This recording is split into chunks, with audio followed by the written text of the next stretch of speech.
Hey folks, John Ferguson Smart here. Do you test your APIs?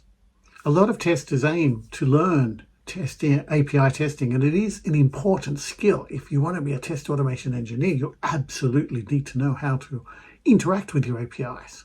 But are you using tools like Postman or Karate to create big suites of API tests that test every facet of an API? If you're doing that, maybe that's a red flag. For me, what that tells me is that you're testing at the lifecycle level, at the integration testing level, at the component level is not sufficient.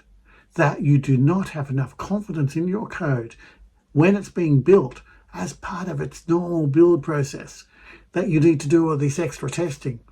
That is not good. That means that you have to do a whole lot of checks after the fact, and that will slow down your development process.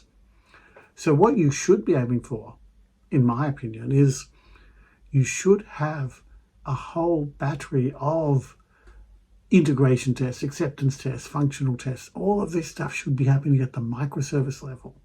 You should have very comprehensive testing at that level, and that typically you want to do that in whatever language you're developing in. If you're building a Spring application, you can use Rest Assured. If it's in the JavaScript, there are a gazillion JavaScript libraries to test API calls.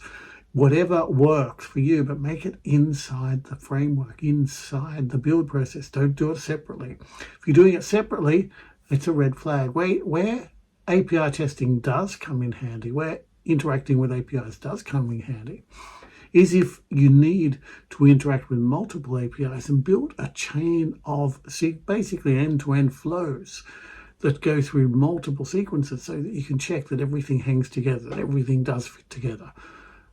That is where your end-to-end API testing becomes really, really valuable. But if you're micro-testing the details of each microservice from the outside, that tells me you've got a area in your development process that you can optimize, and something is slowing you down. So that's my thoughts for today on API testing. Thanks for listening, folks.